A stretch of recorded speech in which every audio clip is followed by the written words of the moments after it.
Many people also think about they can use the car longer when they can update it with software, right? But I see there are also other aspects that probably people still remain with the, let's say, old kind of behavior of buying cars all 3 years. And that means because there are design changes and things like this, what they're also focused on. But there's also another side of that topic, and that is that you can update features from time to time in the vehicle. And there will be also a variety of customers who will stay longer with the vehicle, maybe like for 5 years or something, and then they can still use newer features and don't need to buy new hardware. This is one aspect, but there's a second aspect as well, and that is what I see is the personalization and subscription of features. So basically you can imagine that you, for instance, buy a car and you have a certain set of features that you want and you want to do at that point in time. After a year, your life is changing in some aspects. Maybe your work location was changing, or the way you work is changing, and then you probably use the car in a different way. So you are interested in different sets of features. To be more precise here is, imagine you commute in the first year of the usage of the car on the highway or the Autobahn, and you are very much interested in a highway pilot feature. The next year you are more focusing on the urban area around you. So you don't need that. So maybe you need another urban features. And this is what I see where you can define the car. The second part is as well from what I said, personalization. Imagine you have these car sharing concepts, and you can put a lot of aspects in there in the car, or let's say configurations in the car, and there this will be then very user focused and can be then enabled based on the profile that is maybe stored at the car sharing company.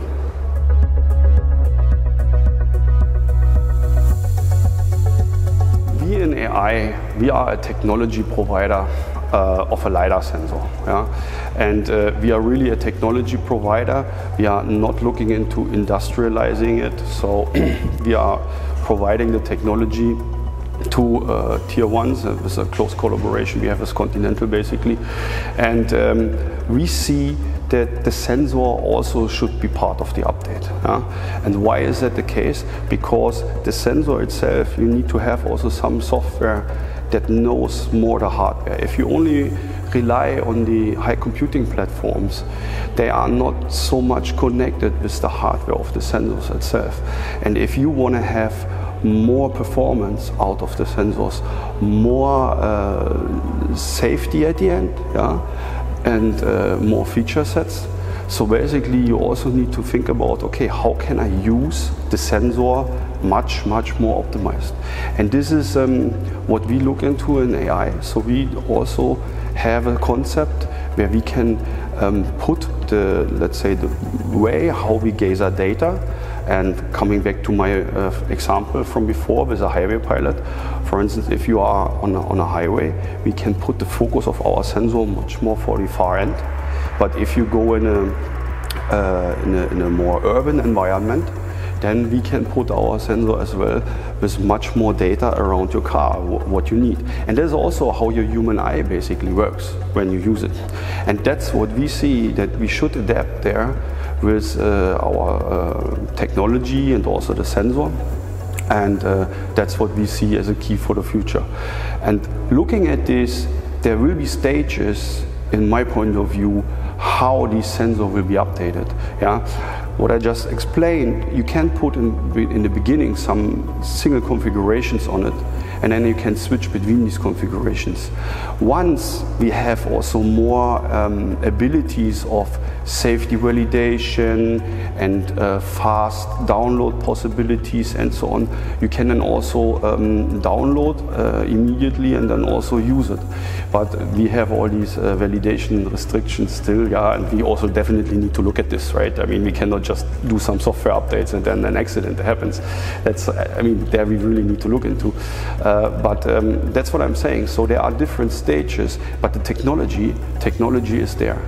The second part as well, what I see is with our software adaptability of one hardware, you can also mount it on different locations and then really configure it based on the needs. And this is also a big advantage that we're providing here, and that's with our technology. We believe that this is also something that other sensors should go into this direction, so that you really have the possibility also to use the hardware on the sensor level much more optimized.